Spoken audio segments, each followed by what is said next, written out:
Hello అండి. ఎలా ఉన్నారండి అందరూ? బాగున్నారా? మీరంతా బాగుండాలని మనస్ఫూర్తిగా దేవుడిని కోరుకుంటున్నాను. వీడియో చూస్తూ ఛానల్‌ని సపోర్ట్ చేస్తున్న మీ అందరికీ కూడా థ్యాంక్ యూ సో మచ్ అండి. నేనైతే ఇంటి దగ్గరుండే ఒక సాధారణమైన గృహిణినండి. ఇంకా ఎక్కడికి వెళ్ళను. ఇంకా ఇంటి పనులు, వంట పనులు చేసుకుంటూ, పిల్లల్ని, పెద్దవాళ్ళని చూసుకుంటూ, నా ఇంట్లో పనులే చేసుకుంటూ, వాటిని వీడియో తీసుకుని, నాకు తెలిసిన విషయాన్నయితే ఒక్కొక్కటిగా నా పనులు, నా పద్ధతులన్నీ కూడా షేర్ చేసుకుంటున్నాను. విలేజ్‌లో ఉండే ఒక సాధారణమైన గృహిణి ఇంతకు మించి అయితే మరి ఇంకేముంటుందండి. మా ఇంటి పరిస్థితి, మా వాతావరణం ఇలానే ఉంటుంది కాబట్టి నాకు తగ్గ పనులైతే నేను చేసుకుంటూ, చూపించుకుంటూ, ఆ పనులతో పాటే ఒక్కొక్క మంచి విషయాన్నయితే మీతో చెప్తూ ఉన్నాను. లేచిన దగ్గర నుంచి సాయంత్రం అంటే చీకటి పడే వేళ వరకు ఎన్నో పనులుంటాయండి. ఈ పనులన్నీ చక్కబెట్టుకుని, మరలా ఈ పనులన్నిటిని కూడా వీడియో తీసుకుంటూ, దాన్నేమో మరలా వీడియోలాగా అయితే తయారు చేసుకుంటూ, వాయిస్ ఇచ్చుకునేసరికైతే తలపేడం తోకైతే వస్తుందండి. ఇంత రిస్క్ తీసుకుని వీడియోస్ ఎందుకమ్మా చేయడం, మానేయొచ్చు కదా అని అయితే చాలామంది సలహాలు ఇవ్వచ్చండి. కానీ ఈ వీడియోలు చేయకముందైతే ఎవరమైనా ఇలా జరుగుతుంది, ఇలా ఉంటుంది, ఇంత రిస్క్ ఉంటుందని అయితే అనుకోరు కదండీ. కొత్తకు వింత పాతకు రోత అంటారు. ఆ విధంగానే అయ్యింది నాకిప్పుడు. ముందు చేయాలని ఎంతో ఆసక్తి, ఎంతో ఇంట్రెస్ట్. ఆ ఇంట్రెస్ట్ ఇప్పటికి కూడా పోకుండా అలానే ఉందంటే చిన్న ఆశ అండి. నేను అనుకున్న దాన్ని సాధించగలనని నమ్మకంతోటైతే వీడియోస్ అలానే చేస్తున్నాను. పనులన్నీ చేసుకుని, పిల్లల్ని చక్కబెట్టుకుని, స్కూల్‌కి పంపించుకొని, మరలా వాళ్ళొచ్చిన తర్వాత వాళ్ళని రిసీవ్ చేసుకొని, మరలా వంట చేసుకొని, మరలా వాళ్ళకి పెట్టుకొని, పెద్దవాళ్ళు ఉంటారు కదండీ! వాళ్ళని కూడా చూసుకుని, వీడియో కూడా చేసి నేను అప్‌లోడ్ చేయాలంటే చాలా ఇదిగానే ఉంటుందండి. మరి కొంచెం మీ సపోర్ట్ ఉంటే నేను ఎంత రిస్క్ అయినా గానీ చేయడానికైతే నాకొక మోటివేట్‌గా ఉంటుంది కదా! ప్లీజ్ వీడియో చూసిన వాళ్ళు ఎవరైనా సరే ఒక లైక్ అయితే ఇవ్వండి. ఇంకా వీడియోలోకెళ్తే ఇప్పటివరకు చాలా పనులే చేశానండి. పిల్లలకి సెలవులొచ్చేసాయి గానీ, మా అబ్బాయికి మాత్రం సెలవివ్వలేదండి. అందుకని నేను బాక్స్‌లోకి ఆలు ఫ్రై అయితే ఇలా ఇష్టంగా తింటారు పిల్లలు. అందుకని నేను ఇది ఎర్లీగాను అయిపోతుంది. చాలా టేస్టీగా కూడా ఉంటుందండి. త్వరగా అయినా అవ్వకపోయినా టేస్ట్ ఉంటే పిల్లలు ఇష్టంగా తింటారని అయితే నేను అప్పుడప్పుడు చేస్తూ ఉంటానండి. పప్పుచారులోకి కూడా బావుంటుంది. ఇంకా టిఫిన్ అయితే ఇడ్లీ అండి. ఇడ్లీ వేసేసాను, చట్నీ చేసేసాను. ఇంకాస్త పిండయితే నేను ఇలా 2, 3 అట్లు వేస్తే ఇడ్లీ ఇంకా అట్టు ఏది కావాల్సిన వాళ్ళు అది తింటారని ఇలా చేస్తూ ఉంటాను. ఇంకా బాక్స్ అయితే సర్దేశానండి బాబుకి. ఇంకా తనైతే వెళ్తున్నాడు. 9థ్, 10థ్ పిల్లలకైతే ప్రైవేట్ క్లాసుల్లాగా అలా చెప్తూ ఉన్నారంట. అందుకని వీళ్ళకైతే హాలిడేస్ లేవు. బాబుకైతే ప్రేయర్ చేసేసాను. తను వెళ్ళిన తర్వాత ఇంకా మిగతా పనులైతే ఉంటాయండి. ఇలా పిల్లలకి స్కూల్ ఉన్నా లేకపోయినా మన పనులైతే మనకు ఉంటాయి కదండీ. ఇంకా నేనైతే పప్పుచారు చేద్దామనేసి పప్పు అయితే కుక్కర్‌లో పెట్టేసుకున్నాను. దాన్నేమో మెదిపేసుకొని చింతపండు రసం వేసేసుకొని, ఉప్పు, కారం కూడా వేసేసుకొని దాన్నైతే లో ఫ్లేమ్‌లో పెట్టుకొని మరగనిచ్చుకుంటాను. ఇంకా పాలు కూడా కాగిపోయినాయండి. ఇంకా పప్పుచారు కాగే లోపైతే బట్టలు నానబెట్టుకోవచ్చనేసి బట్టలైతే తీరిగ్గా కూర్చొని నానబెట్టుకున్నట్టే కనిపిస్తుంది గానండి, చాలా స్పీడ్‌గానే నానబెట్టేశాను. శనాద్వారాలు వేసుకునే బట్టలైతే అంతగా మాయవు కాబట్టి వాటిని సెపరేట్‌గా ఒక బకెట్‌లోను, ఇంకా వేరే వేరే బట్టలు ఉంటాయి కదండీ!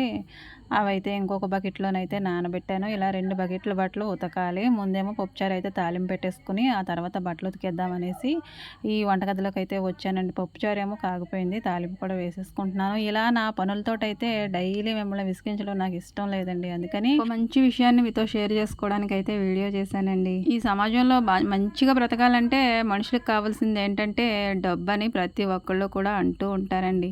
డబ్బుంటే సమస్యలన్నీ తీరిపోయినట్టే, అంతా కూడా బావుంటుంది, అంతా సెట్ అయిపోతుంది, అంతా మంచిగా ఉంటుంది, ఇక అంతా మంచే ఉంటుందనైతే అందరి ఫీలింగు కదండీ. ఒక అమ్మాయిని మనం ఒక ఇంటికి ఇవ్వాలంటే వాళ్ళ వెనకాల ఆస్తిపాస్తులు, వాళ్ళకేముంది, అబ్బాయి ఏం చేస్తాడు, వాళ్ళ అమ్మ నాన్న ఏం చేస్తారు, ఇక తాత ముత్తాతల దగ్గర నుంచి అయితే వాళ్ళ ఆస్తులు, అంతస్తులు అన్నీ కూడా మనం నోట్ చేసుకున్న తర్వాతే మన అమ్మాయిని వాళ్ళకి ఇవ్వడానికైతే ఇష్టపడతాం కదండీ. ఈ విషయంలో అబ్బాయిలే కదండీ, అమ్మాయిలకు కూడా వర్తిస్తుంది. ఎందుకంటే ఒక అమ్మాయిని చేసుకోవాలంటే ఆ అమ్మాయి బ్యాక్‌గ్రౌండ్ ఏంటి, అమ్మాయి చదువుకుందా లేదా, ఇంకా ఉద్యోగం చేస్తుందా లేదా, కొంతమందయితే ఉద్యోగాన్ని ఇష్టపడతారు. కొంతమందయితే ఇంట్లో ఉంటే చాలు అనుకుంటారు. ఇంట్లో ఉన్న ఉద్యోగం చేసిన అమ్మాయి వెనకాల ఉండే ఆస్తినైతే ముందు క్లారిఫై చేస్తారు. ఆ తర్వాత అమ్మాయి అందచందాలు ఇవన్నీ కూడా చూసుకుంటారు. ఇంకా నగ నట్ర ఇవన్నీ ఉన్నాయా లేవా అని కూడా ఆలోచించే ఆచితూచి పెళ్లి చేసుకుంటాం కదండీ. ఆ వెనకాలన్న ఆస్తులకి, అంతస్తులకి వాల్యూ ఇచ్చే మనం పెళ్లి చేసుకుంటాం. మన ఇంటికొచ్చే బంగారం గురించయితే తర్వాత ఆలోచిస్తాం. ముందు ఆ బంగారం వెనకాలన్న ఆస్తి, అంతస్తుల గురించే మనకి కావాలి. మన ఇంటికొచ్చి మనతో బ్రతికే వాళ్ళ గురించయితే ఎంతవరకైతే ఆలోచిస్తారో నాకు తెలీదు గానండి. ఎనకమాలున్న ఆస్తులు ఏం చేస్తాయండి? అవేమన్నా మనల్ని రక్షిస్తాయంటారా? మనతో వస్తాయంటారా? మన ఇంటికొచ్చేది, మనతో ఉండేది ఆ యొక్క మనిషే గదండీ! అమ్మాయి అవ్వచ్చు, అబ్బాయి అవ్వచ్చు. కానీ వాళ్ళకి వాల్యూ ఇవ్వరు. ఎనకమాలున్న ఆస్తిపాస్తులకు ఇస్తారు. ఎందుకంటే ఇలా చెప్తున్నాను, ఒక అమ్మాయికి పెళ్లి కుదిరిందనుకోండి, ఆ అబ్బాయి పలానా ఉద్యోగం చేస్తున్నాడంట, తనకు అంతుందంట, ఇంతుందంట, ఇల్లుందంట, కారుందంట. ఇవన్నీ వినపడుతూనే ఉన్నాయండి. పల్లెటూళ్ళలో ఉన్నంత మాత్రాన ఇవి తెలియకుండా ఎలా ఉంటాయండి? మా పల్లెటూళ్ళలోనైనా మంచిగా జాబులు చేసే వాళ్ళనే పెళ్లి చేసుకుంటున్నారు ఇప్పుడు పిల్లలందరూ కూడా. ఎందుకంటే చదువులు అలా ఉంటున్నాయి. అందరూ చదువుకుంటున్నారు. చదువుకున్న వాళ్ళనే పెళ్లి చేసుకుంటున్నారు. సిటీస్‌కెళ్ళిపోతున్నారు. కాబట్టి ఎనకమాల అబ్బాయికి ఎలా ఉంది ఆస్తి, అమ్మాయికి ఎలా ఉంది, ఇవన్నీ చూసుకున్నాకే పెళ్ళిళ్ళు అవుతున్నాయి. ఈ రోజుల్లో పెళ్ళిళ్ళంటే ఎలా జరుగుతున్నాయండి? ఇంతవరకు అంబరాన్ని తాకేవి సంబరాలు అనేవారు కానండి. ఇప్పుడైతే అంబరాన్ని సంబరాలు తాకట్లేదు. ఇప్పుడైతే అంత గ్రాఫిక్స్ ఏఐతోనే కదండి పెళ్ళిళ్ళైనా మరేదైనా ఫంక్షన్ అయినా కానీ అక్కడ మనుషులు ఉన్నారో లేదంటే ఏఐ తోటి చేసిన వాళ్ళు ఉన్నారో కూడా అర్థం కావట్లేదండి. అంతా కన్ఫ్యూజన్గా ఉంది. ఈ ప్రపంచం ఎటుపోతుందో అని అయితే భయం అయితే వేస్తుందండి. చక్కగా పచ్చని పందిరి వేసి చక్కగా ఊరంతా భోజనాలు పెట్టి ఇలాంటిది ఏమీ కనిపించట్లేదు. ఏది చేసినా కానీ ఒక లెవెల్లో చేయాలి అంతే. అంత లెవెల్లో చేసిన పెళ్ళిళ్ళు ఎంతవరకు సజావుగా ఉంటున్నాయి అనేది క్వశ్చన్గానే అనిపిస్తుంది. ఒకవేళ వాళ్ళు బాగుంటే దేవుడి దయ వల్ల అంతా హ్యాపీ. బాగోని వాళ్ళ సంగతి ఏంటండి? బాగోకపోతే నీకెందుకమ్మా, నువ్వు బాగానే ఉన్నావు కదా అని మీరు అనుకోవచ్చు. ఇంత ఇలాగా పెళ్ళిళ్ళు చేసుకుంటున్నారంటే వాళ్ళ వెనకమాల ఆస్తిపాస్తులు ఇవన్నీ చూసుకుని అంతా కూడా చక్కగా చేసుకుంటున్నారు. కానీ మరి అంతే మంచిగా బ్రతకాలి కదండి. ఇది ఇద్దరు మనసులు ఇచ్చి పుచ్చుకుంటున్నారు. ఇరు కుటుంబాలు చక్కగా హ్యాపీగా అట్టహాసంగా పెళ్ళిళ్ళు అయితే చేసుకుంటున్నారు. నాకు చెప్పడానికి మాటలు కూడా రావట్లేదు. ఈ అట్టహాసాలు, ఈ హ్యాపీనెస్లంతా కూడా ఆ మెహందీ రోజున, ఆ ఫంక్షన్ల రోజున, ఆ పెళ్లి రోజున, రిసెప్షన్ రోజున మాత్రమే కనిపిస్తున్నాయండి. నిజ జీవితాల్లో ఎవరికీ కూడా సంతోషం అనేది ఒక 50% వరకైతే కనిపించట్లేదు. పెళ్ళి వరకే ఆనందం. పెళ్ళయిన తర్వాత అంతా కూడా ఎలా ఉంటుందంటే మాటల్లో చెప్పలేము. మనకు చాలా ఆస్తిపాస్తులు ఉంటాయి. కానీ దానికి రెట్టింపు తెచ్చే అమ్మాయే కావాలి. అబ్బాయి అయినా అంతేనండి. చాలా చదువుకుంటాడు, మంచి ఉద్యోగం చేస్తాడు. అంతకన్నా రెట్టింపుగా ఉండే అమ్మాయినే కోరుకుంటాడు. కానీ ఇలా తక్కువగా ఉండే వాళ్ళని ఎవరు కోరుకుంటారండి? కోరుకోరు కదా! వాళ్ళతో సమానంగా సరితూగే వాళ్ళనే కోరుకుంటారు, ఇష్టపడతారు. మరలా పెళ్లి జీవితాంతం మరి అలానే ఉండాలి కదా! పెళ్ళయిన తర్వాత మధ్యలో ఎందుకో ఇవన్నీ కూడా వస్తూ ఉంటాయి. ఇలాంటి సమాజంలో అయితే అక్కడక్కడ కూడా ఆణిముత్యాలు లాంటి మనుషులు ఇంకా ఉన్నారండి. ఎందుకంటే నేను చూశాను. అలా నా కళ్ళతోటి చూసిన 2 పెళ్ళిళ్ళ గురించి అయితే నాకు ఎంతో ముచ్చటేసిందండి. వెనకమాల అబ్బాయికి ఎవరూ లేరు, తల్లిదండ్రులు లేరు, ఎవరూ లేరు. అయినా కానీ అమ్మాయిని పువ్వుల్లో పెట్టి చూసుకున్న తల్లిదండ్రులు అతని చేతిలో పెట్టారు. ఏం చూసండి? ఆస్తిపాస్తులు చూసా? లేదంటే అమ్మాయికి అమ్మ నాన్న ఉన్నారు, బ్యాక్గ్రౌండ్ బాగుందనేసా? కాదండి. ఆ అబ్బాయి గుణగణాలు నచ్చాయి. ఎవరి మనసులో ఏముందనేది మనం చెప్పలేకపోవచ్చు కానండి, మనం మనం తీసుకున్న నిర్ణయం ఏంటో మంచి చెడు అనేది మన మనసైతే మనసాక్షి మనకు చెప్తూ ఉంటుంది కదండి. దానిని బట్టి ఆ అబ్బాయికి ఇచ్చైతే అమ్మాయిని పెళ్లి చేశారండి. ఎవ్వరు లేకపోయినా చక్కగా బ్రతుకుతున్నారు వాళ్ళు. ఎందుకంటే అత్తమామల సపోర్ట్ ఆ అబ్బాయికి ఉంది. అలా చాలామంది అండి, పిల్లాడి దగ్గర ఏమీ ఆస్తిపాస్తులు లేకపోయినా కళ్ళల్లో పెట్టుకుని చూసుకుంటాడు నా కూతురిని అనే నమ్మకంతోటి, భరోసాతోటైతే అబ్బాయి చేతిలో పెట్టేస్తారండి. ఆస్తిపాస్తులండి మనల్ని చూడవు. అవి ఎక్కడున్నాయో అక్కడే ఉంటాయి. కానీ వాటిని పాలించే వాళ్ళు ఉంటారు చూసారు మనుషులు, వాళ్ళే మనల్ని చూసుకోవాలి. వెనకమాలున్న ఆస్తులు మనల్ని ఏం చూస్తాయండి? వాటిని సంబంధించిన మనుషులు చూసుకుంటారు కానీ మనుషుల గుణాలతోటి మనకు సంబంధం లేదు. వెనకమాలున్న ఆస్తులతోనే సంబంధం. అవి రాళ్ళలాగా ఎక్కడున్నామంటే ఇక్కడే ఉన్నామంట. మనం వెళ్ళి వాటిని తీస్తేనే కానీ అవి కదలవు, మెదలవు. అలాంటి ఆస్తులను నమ్ముకుని పిల్లల్ని ఎలా ఇస్తామండి? మన అమ్మాయిని ఇంకొక అబ్బాయి చేతిలో పెడుతున్నాము అంటే అబ్బాయి చాలా మంచివాడు, నా బిడ్డని కళ్ళల్లో పెట్టుకుని చూసుకుంటాడనే నమ్మకం మనకు వస్తేనే ఇస్తామండి. ఇది చూస్తారు కొందరు. కొందరైతే వెనకమాలున్న వాటిని కూడా చూస్తారు. నేనైతే వెనకమాలున్న వాటి గురించి అయితే అస్సలు ఆలోచించనండి. మనుషులే ముఖ్యం, మనసులే ముఖ్యం. మనల్ని ఎలా చూసుకుంటున్నారో అదే ముఖ్యం అండి. కటిక పేదరికంలో ఉన్నా పర్వాలేదు కానీ, ఆ పూటకు ఉన్నా లేకపోయినా పర్వాలేదు కానీ, మనుషులు మంచిగా కళ్ళల్లో పెట్టుకొని చూసుకుని గుండెల్లో దాచుకుంటే చాలండి. ఆస్తులు అంతస్తులు అంటారా? మనుషులే సంపాదిస్తారు కానీ వాటిని, అవైతే మనుషుల్ని సంపాదించలేవు కదండీ! కానీ ఎందుకో అబ్బాయి వెనకమాల ఉన్న ఆస్తుల గురించి అంత పరితపించిపోతారు. ఇంకా మన ఇంటికొచ్చిన కోడలు తనతో పాటు ఏం తీసుకొచ్చిందనే దాని గురించి ఎక్కువ డిస్కషన్ చేస్తూ ఉంటారండి. అంతేగాని అమ్మాయి రాగానే ఏం చేస్తుందో దాని మీద ఇంత కూడా ఫోకస్ ఉండదు. కొత్తలో అయితే తర్వాత ఇక నా కోడలు అలా చేయట్లేదు, ఇలా చేయట్లేదు అని ఒకటే గొణుగుడు మొదలవుతుంది. కొత్తలో ఉన్న ఇష్టం, ఆ ఇంట్రెస్ట్ ఏమైపోతుందండి? పాతబడేసరికి తగ్గిపోతుందా? అదేదో ముందుగానే ఆలోచించి నా కోడలికి వంటొచ్చా, నా కోడలికి వార్పొచ్చా, నా కోడలికి అదొచ్చా, ఇదొచ్చా, ముగ్గేయడం వచ్చా, ఇవన్నీ ఎవరు ఆలోచిస్తున్నారండి? మొదలుగా ఒక అమ్మాయి మన ఇంటికొచ్చిందంటే అక్కడ అత్తగారి పోస్ట్ అనేది రెస్ట్‌లోకి వెళ్ళాలండి. అంతేగాని కోడలొచ్చినా గానీ అత్తగారు ఇంకా ఆ పోస్ట్‌కే పరిమితం అయిపోతే ఇంకా కోడలొచ్చిన దానికి విలువేముంటుందండి? ఆ ఇంటికి అందమేముంటుంది? ఒక ఆనందం ఏముంటుంది? ఇంటికి కోడలు అడుగుపెట్టిందంటే అక్కడ అత్తగారి పోస్ట్‌లోకి ఆ అమ్మాయి వచ్చేసిందనే అర్థం. ఇంకా అత్తగారు చేసే పనులన్నీ కూడా కోడలు తన భుజాన వేసుకొని తీరవలసిందేనండి. అలా కాకుండా అన్నీ మా అత్తమ్మే చేసి పెడుతుంది, అన్నీ మా అత్తమ్మకే వచ్చు, అన్నీ మా అత్తయ్యే చూసుకుంటారంటే మనం ఎప్పుడు చూసుకుంటామండి? మనం కూడా చూసుకోవాలి కదా! అంత ఇది లేకుండా మనం పెళ్లి చేసుకుంటున్నామా? పెళ్లి చేసుకునే వరకు మనకి ఏమీ తెలీదు. కానీ పెళ్లి చేసుకొని వేరే ఇంటికెళ్ళామంటే అక్కడ వాళ్ళ ముక్కు మొఖాలు ఏమీ తెలియవు. ఒక సముద్రంలోకి అలా పడిపోయినట్టే ఉంటుందండి. ఈత రానోళ్ళైనా సరే అలా చెరువులోకి గెంటేసామనుకోండి, ఏదో గడ్డిపరక సహాయంతోటైనా బయటకొచ్చేయడానికే చూస్తాం గానీ మునిగిపోవడానికి చూడం గదా!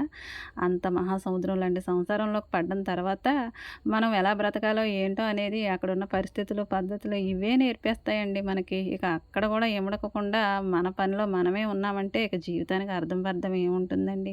ఒక ఆడపిల్లగా పుట్టి ఒక ఇంటికెళ్ళిన తర్వాత మన ఇంటి దగ్గర ఉన్న అలవాట్లు, ఆచారాలన్నీ పక్కన పెట్టి వాళ్ళ ఇంట్లో ఏం చేస్తున్నారో అవన్నీ కూడా మన భుజాన్నేసుకుంటేనే మనము రేపటి రోజున మన అత్తగారిలాగా మనం కూడా అవ్వగలము. అంతేగాని నేను ఇలానే ఉంటానని భీష్మించి కూర్చుంటే ఎలా అవుతుందండి? అమ్మాయి వెనకాల ఏం తీసుకొచ్చినా తీసుకురాకపోయినా తనతోటి అత్తవారింటి మీద గంపెడు ప్రేమను మాత్రం తీసుకొస్తుందండి. కానీ కొంతమందికైతే అది అర్థం కాదు.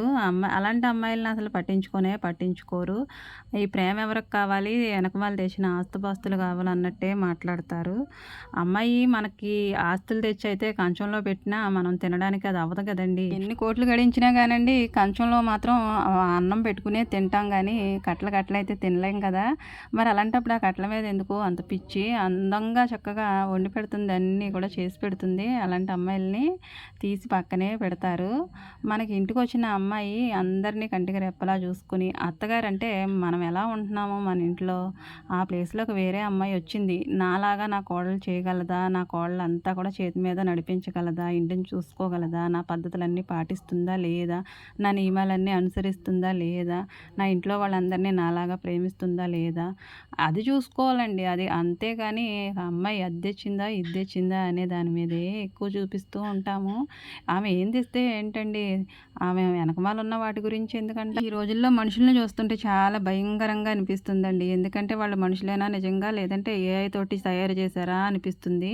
ఈ బొమ్మలే కాదండి టీవీల్లోనూ, ఫోన్‌లో చూసేవే కాదు మనుషులు కూడా అలానే మారిపోతున్నారు. కళ్ళు నెత్తికెక్కినట్టే మాట్లాడుతున్నారండి. ఎవరెలా మాట్లాడుతున్నారో అర్థం కావట్లేదు. కాబట్టి ఇంత భయంకరమైన సమాజంలో ఇప్పుడు ఆణిముత్యాన్ని మనం ఒడిసి పట్టుకోవాలంటే చాలా కష్టం అనమాట. ఇంటికొచ్చిన వాళ్ళు మనతో కలిసిపోవాలి. మనతోటి చక్కగా ఉండాలి. మన మనసుల్ని ఇచ్చిపుచ్చుకోవాలి. అది అమ్మాయి అవ్వచ్చు, అల్లుడు అవ్వచ్చు, కోడలు అవ్వచ్చు. ఎవరైనా సరే మనతో ఇమిడిపోయారా లేదా? కలిసిపోయారా లేదా? అనే దాని మీదే ఆలోచించాలి. మన అమ్మాయిని బాగా చూసుకుంటున్నాడా లేదా? మన కోడలు మన ఇంటికొచ్చి మనల్ని అందరినీ కూడా మంచిగా చూసుకుంటుందా లేదా? ఇది అవసరమండి. అంతేగాని వెనకమాల ఉన్న ఆస్తులు అంటారా? వాటిని మనం ఏదో ఒక రోజునైతే సంపాదించుకోగలం. అదృష్టం కలిసొచ్చో లేదంటే వేరే ఏదో ఒకటైతే మనకి దేవుడు చేయూత అందించకుండా ఉండడు గదండీ! కానీ ఇంటికొచ్చిన వాళ్ళనైతే మనం ముందే మాటలతోటి ఇబ్బంది పెట్టేస్తూ ఉంటాము. ఎన్నో చూస్తున్నాం, ఎన్నో వింటున్నామండి. ఇవన్నీ కూడా వింటుంటే ఈళ్ళు నిజంగా మనుషులేనా అనిపిస్తుంది. అంత భయంకరంగా ఉంటున్నారు మనుషులు. అమ్మాయిని వేరే ఇంటికివ్వాలంటే చాలా భయంగానే ఉంటుంది తల్లిదండ్రులకి. అలాగే అబ్బాయిని ఇవ్వాలన్నా అదే బాధ కదండీ! తల్లిదండ్రులు ఎంతో అపురూపంగా పెంచుతారు అమ్మాయినైనా, అబ్బాయినైనా. ఒక అమ్మ చేతిలో పెట్టాలన్నా వాళ్ళకి అంతే భయం. ఒక అయ్య చేతిలో పెట్టాలన్నా వీళ్ళకి అంతే భయం.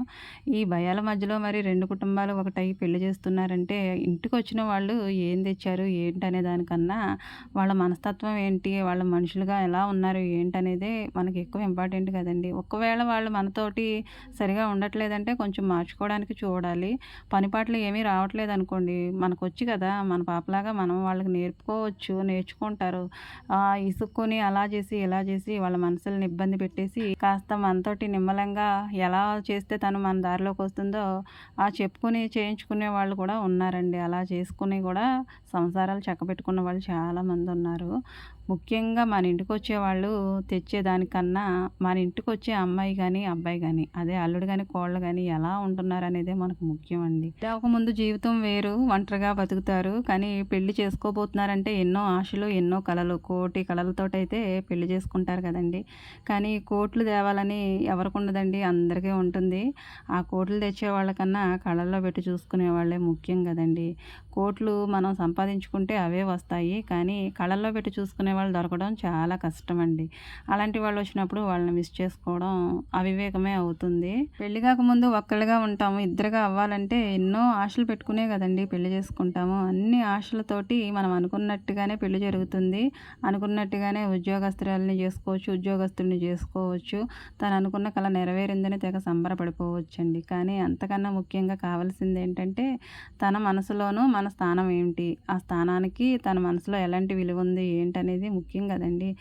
మనతో పాటు మన వెనకాల ఉన్న అమ్మనవ్వచ్చు, నాన్ననవ్వచ్చు, వీళ్ళందరినీ కూడా సక్రమంగా చూసుకోగలదా లేదా, నా తండ్రిని తల్లిని కూడా తన తల్లిదండ్రులతో పాటు గౌరవించగలడా లేదా, ఇవి కూడా అవసరమే కదండి. నేనేమనుకుంటానంటే ఆస్తులు అంతస్తులు అవసరం లేదండి, ఎందుకంటే వాటిని మనమే సంపాదించుకోగలము. కానీ కళ్ళల్లో పెట్టుకుని చూసుకునే భర్త, అత్తింటి వాళ్ళు ఉంటే చాలు. వీడియో కనుక నచ్చితే లైక్ చేయండి, ఛానల్ని సబ్స్క్రైబ్ చేసుకోండి. Thank you for watching.